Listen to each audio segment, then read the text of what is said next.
Quer ouvir histórias realmente assustadoras? Bem, hoje você descobrirá quão fundo na Terra a morte pode se esconder, por que você realmente deveria ter medo dos mortos e como foi possível dar uma volta ao mundo usando gordura humana como combustível. Vamos lá! Aquele foi o Verão Negro. Por mais de 6 meses, de julho de 2019 a março de 2020, ocorreram incêndios florestais na Austrália. Você provavelmente se lembra das reportagens sobre esses acontecimentos porque eles foram catastróficos. Não foram algumas dezenas nem mesmo centenas, mas sim 15 mil incêndios separados. As queimadas não são algo raro na Austrália, mas mesmo para ela esse número é grande demais. Ninguém nunca viu nada parecido. Em alguns dias os incêndios foram tão selvagens e aleatórios que superaram as piores previsões de um sofisticado programa de computador que o Corpo de Bombeiros usa. Cerca de 186 mil quilômetros quadrados de terra foram queimados, o equivalente a mais de 2 Irlandas e meia e praticamente do tamanho do território da Síria. E imagine só o tamanho dessa área. Além de queimar o solo, os incêndios destruíram cerca de 3.500 casas e mataram cerca de 3 bilhões de animais. Foi como o inferno ou minimamente como o apocalipse. Afinal, é assim que ele costuma ser retratado. E dá para imaginar, pois quando tudo está pegando fogo, os animais morrem aos milhares e até mesmo o céu perde sua cor azul. Algumas áreas da Austrália ficaram literalmente cobertas de corpos de animais e era impossível andar alguns metros sem tropeçar em um cadáver. Para 1.000 corpos de coalas, cangurus e pássaros, os socorristas conseguiram encontrar apenas um coala vivo. Você consegue imaginar a escala disso? Mesmo aqueles animais que conseguiram sobreviver a um incêndio morreram depois, de fome. Algo precisava ser feito com todos esses corpos. As autoridades ordenaram a abertura de valas comuns pelo menos para o gado, a fim de evitar uma catástrofe biológica. Mas mesmo depois de enterrar os animais mortos, você ainda não se livra deles completamente. No mínimo haverá ossos debaixo da terra. Uma quantidade inacreditável de ossos por todas as partes. E imagine só, você caminha e tudo ao seu redor é um enorme cemitério.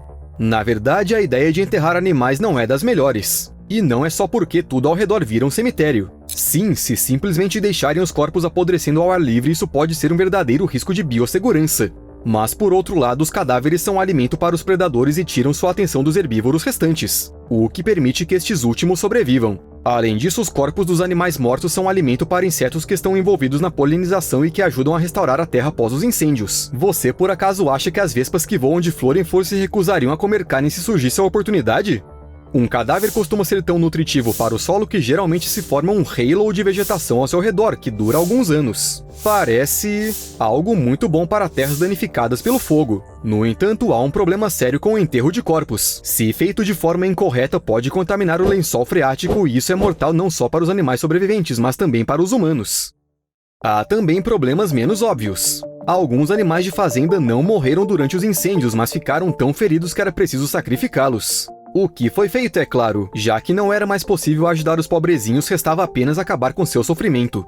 No entanto, a eutanásia torna o enterro de um animal inesperadamente mais perigoso do que uma morte natural. Já vou explicar como isso funciona. A maioria dos animais de estimação é sacrificado com um anestésico extremamente concentrado para que seja indolor e rápido. No entanto, a droga não é excretada do corpo e não deixa de agir, ou seja, se mantém ativa mesmo no corpo enterrado por até 1 ano. Agora imagine só, os veterinários tiveram que sacrificar aproximadamente 4.000 animais de fazenda afetados pelos incêndios. Provavelmente alguns desses pobres bichinhos serão desenterrados por animais carniceiros, que se envenenarão. Sim, o medicamento que é usado para a eutanásia pode realmente matar um animal que decidir roer os ossos alheios. O Steve e eu conseguimos encontrar pelo menos um caso desses. 2 cachorros desenterraram os ossos de uma vaca que havia sido sacrificada meses antes. Um dos cachorros morreu logo e o outro ficou em estado muito grave por vários dias. Para ser sincero, eu nem tinha pensado nesses riscos. A probabilidade de alguém ser envenenado pelos ossos de um animal sacrificado é bem pequena, mas nunca é zero.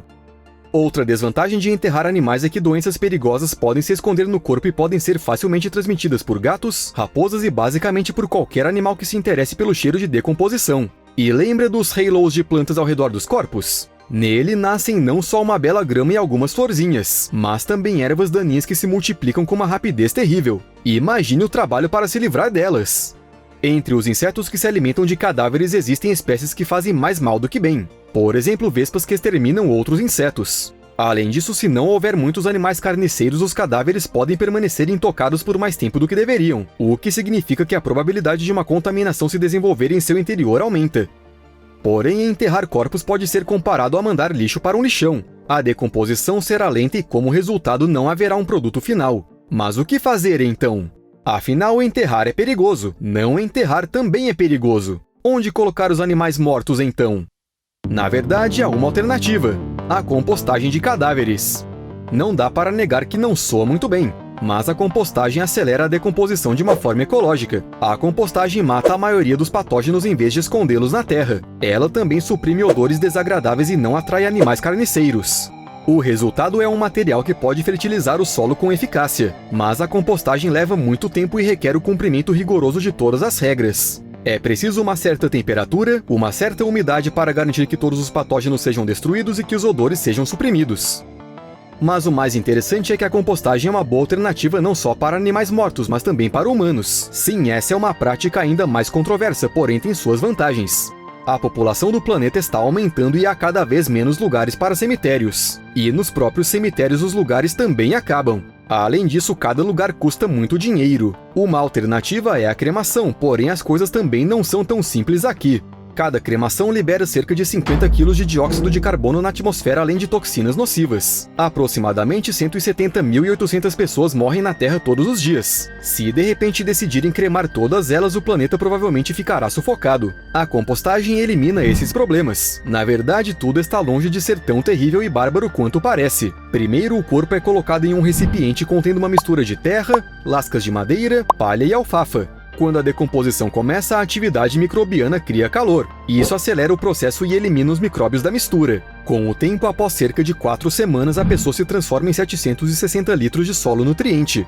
Uma parte é devolvida aos parentes para criar um jardim memorial ou para outras cerimônias. Ou então para ser usada em projetos de paisagismo, é claro. Para comparação, leva algumas centenas de anos até que uma sepultura comum possa ser reutilizada. E o mais importante é que tudo isso custa um pouco menos que o enterro tradicional, mas traz muito mais benefícios. E quanto mais popular esse método se tornar, menos custos ele terá. Aqui tudo funciona de acordo com o esquema padrão e as leis do mercado.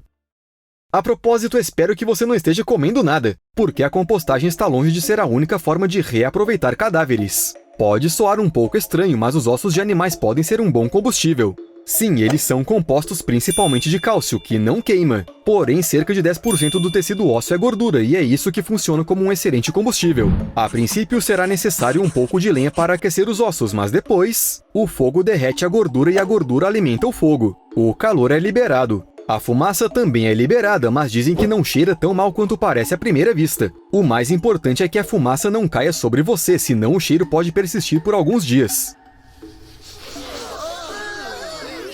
Mas tenho certeza de que esses detalhes não incomodavam nossos ancestrais. Na verdade, há muitas evidências arqueológicas de que os ossos de animais eram usados como combustível pelos povos antigos, particularmente em áreas de tundra onde há poucas árvores. As escavações mostraram que grupos de caçadores-coletores que viveram na Europa Central e Oriental entre 30.000 e 20.000 anos atrás se especializaram em mamutes. Eles comiam a carne de mamute, a pele provavelmente servia para fazer moradias, os ossos e presas eram matéria-prima para ferramentas e joias, além disso também serviam para construir moradias e para aquecimento ao colocar esses ossos no fogo.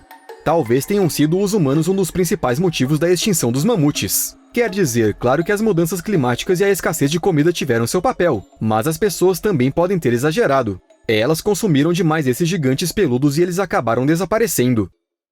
Obviamente, uma pessoa moderna precisa de muito mais recursos energéticos do que os seus ancestrais distantes. Então, queimar ossos definitivamente não satisfará todas nossas necessidades. Mesmo que sejam os ossos daqueles 3 bilhões de animais que morreram nas queimadas, mesmo que houvesse mamutes entre eles. Mas existe uma ideia para usar como combustível de carros: a gordura humana. O biodiesel, ou seja, o combustível feito de óleo de soja, de couza ou de outro vegetal, já é usado hoje em dia. Ele também pode ser feito de gorduras animais, o que significa que as gorduras humanas também podem ser utilizadas como base. Em 2007, o ecobarco The Earth Race quebrou recordes ao circunnavegar o mundo em menos de 61 dias. Parte disso foi possível graças à gordura. 3 pessoas fizeram lipoaspiração para esse desafio. A gordura delas foi suficiente para o barco percorrer quase 14,5 km. É bem pouco quando se trata de uma volta ao mundo, mas a experiência em si foi algo completamente único. Em 2008, Um cirurgião plástico de Beverly Hills alegou que estava fazendo biodiesel a partir da gordura que ele removia de seus pacientes em lipoaspirações. Assim que o Departamento de Saúde soube disso, o cirurgião teve que se mudar rapidamente da Califórnia para a América do Sul. E embora haja poucas evidências de que o médico realmente fez algo assim, em teoria ele poderia. Bem, ou ele poderia abrir um negócio para a produção de sabão. Esse já é um esquema bem estabelecido. A gordura mais rica e cremosa do mundo. Mas voltando à Austrália, espero que você ainda não tenha esquecido como começamos o vídeo. O continente onde ela se localiza é líder na extinção de animais selvagens. Desde a colonização, a Oceania perdeu 34 espécies de mamíferos. Aproximadamente esse mesmo número foi extinto em todo o mundo nos últimos 200 anos. Tudo começou com a caça, o rápido crescimento das cidades e o desenvolvimento da agricultura. A situação foi agravada por gatos, coelhos e ratos importados. E então o governo se envolveu. Nos anos 1800 foram criadas leis primeiro só encorajando e depois realmente exigindo a morte de marsupiais locais. Tudo para combater a suposta competição por alimentos entre o gado e esses marsupiais. Logo começaram a pagar pela matança de dingos e raposas. Entre 1877 e 1930, mais de 27 milhões de animais foram mortos em Queensland e só então essa loucura parou. Mas a extinção já não podia ser detida. Hoje em dia seu ritmo só aumenta, embora as pessoas tenham parado de exterminar diretamente os animais. O desmatamento, a degradação do habitat, os incêndios florestais e o impacto de espécies invasoras são algumas das possíveis causas. Até mesmo espécies que antes eram comuns estão desaparecendo de suas antigas áreas de distribuição. E os incêndios do Verão Negro só pioraram uma situação já complicada. Como eu já disse, não foram só os animais selvagens que sofreram durante esses incêndios monstruosos. Para entender a extensão das mortes de gado, aqui vão alguns exemplos. Um fazendeiro e sua família foram forçados a fugir da cidade de Corryong quando o incêndio chegou lá, mas quando voltaram descobriram que 11 de suas vacas haviam morrido e as outras estavam tão feridas que tiveram que ser sacrificadas. No caso de outro fazendeiro, de suas 400 vacas o incêndio matou pelo menos 30. Nas valas comuns, além das vacas, também havia cangurus que morreram nas fazendas ou perto delas. Assustador. Mas uma situação realmente terrível aconteceu na Ilha dos Cangurus, na costa do sul da Austrália. Antes do Verão Negro, lá era um verdadeiro paraíso da vida selvagem, uma atração turística e um centro agrícola. O fogo destruiu cerca de metade da ilha e os parques selvagens viraram cinzas. Os fazendeiros locais também não foram poupados do desastre. Um deles enterrou mais da metade de suas 9.000 ovelhas. Ele simplesmente as enterrou em valas comuns. É assustador até imaginar cemitérios tão grandes para animais. Mas precisamos dizer que tantos animais diferentes já morreram na Austrália desde a época de sua colonização que seus cemitérios já não deveriam mais surpreender. Pegue, por exemplo, os coelhos. Acho que todos conhecem essa história. Eles foram trazidos pelos colonizadores para que tivessem acesso à sua carne. Mas quando os coelhos perceberam que viviam bem na Austrália, começaram a se reproduzir em um ritmo catastrófico. O país acabou enfrentando uma invasão de coelhos que destruíam todas as pastagens em seu caminho e esse problema precisava ser resolvido com urgência. Os coelhos começaram a ser simplesmente exterminados com qualquer método disponível e em quantidades inacreditáveis. Eu não ficaria surpreso se um dia os cientistas dissessem que toda a Austrália é um enorme cemitério de coelhos. Mas por enquanto só existe um memorial erguido por defensores dos animais em memória daqueles terríveis acontecimentos. Mas os coelhos não são os únicos animais que são considerados um problema na Austrália. Há também os camelos. Ao que tudo indica, em breve os camelos também estarão enterrados por todas as partes. Porque eles, assim como os coelhos, são considerados pragas. Afinal, os ancestrais dos camelos australianos modernos também foram trazidos para a Austrália pelos colonizadores para uso pessoal. E os camelos também gostaram muito do novo lar. Hoje em dia, o maior rebanho de camelos selvagens do mundo vive ali. Sua população é estimada em cerca de 300 mil animais. Todos esses animais precisam comer. É assim que os camelos se tornam pragas, afinal causam mais danos do que benefícios. E eles são exterminados. Na maioria das vezes, atiradores simplesmente disparam nos animais de helicópteros, livrando-se assim de milhares de exemplares. Por exemplo, em 2012, cerca de 75 mil camelos foram mortos na Austrália. E do ponto de vista do governo, isso foi considerado algo totalmente ético. Como os camelos não são locais, não há problema em se livrar deles. Mas você sabe qual é o problema? Quem mais sofreu com esses extermínios na Austrália foram os animais endêmicos, os cangurus. Já mencionei que seus assassinatos eram permitidos e até incentivados por lei, mas você não imagina qual foi a escala desses assassinatos. Em 10 anos, 31,5 milhões de cangurus foram abatidos na Austrália, a maior matança comercial de animais selvagens terrestres do mundo. Do mundo! E esta é uma situação muito fora do normal.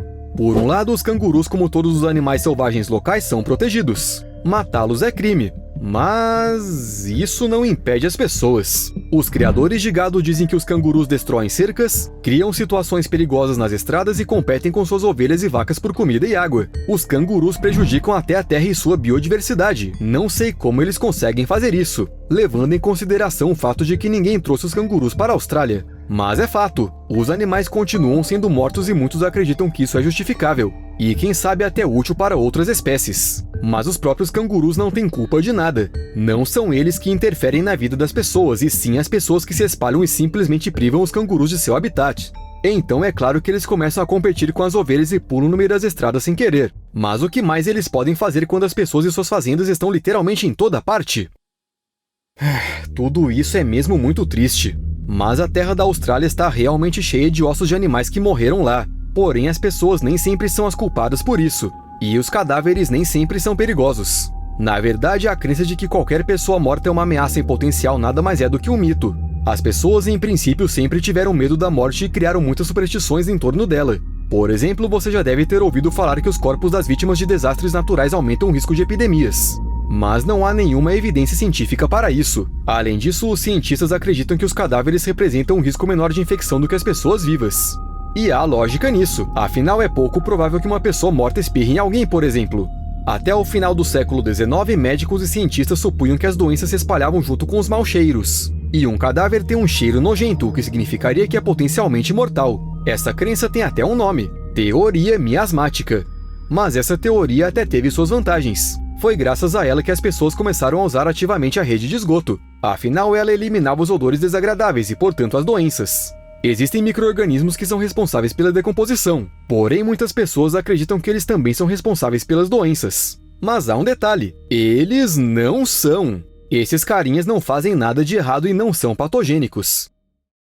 Mesmo assim, a morte em massa de qualquer animal pode ter consequências graves e de longo prazo. Só que para as plantas. À medida que os cadáveres se decompõem, eles liberam gases e coquetéis de restos liquefeitos, fluidos corporais ácidos e micróbios. O solo absorve tudo isso porque... bem, por que não? Mas se isso acontecer em grande escala, a toxicidade pode matar qualquer planta, inclusive as árvores. Obviamente, seres vivos que morrem em decorrência de doenças representam um perigo para as pessoas, seja como for. Afinal, continuam sendo portadores das infecções. E elas não só representam um perigo imediatamente após a morte ou nos próximos meses como aquelas vacas após a eutanásia. As covas com animais infectados continuam sendo fontes de contaminação mesmo depois de 30 anos. Na década de 90 houve um surto de doença da vaca louca no Reino Unido. Estima-se que em seu pico 180 mil animais foram infectados. Todos morreram.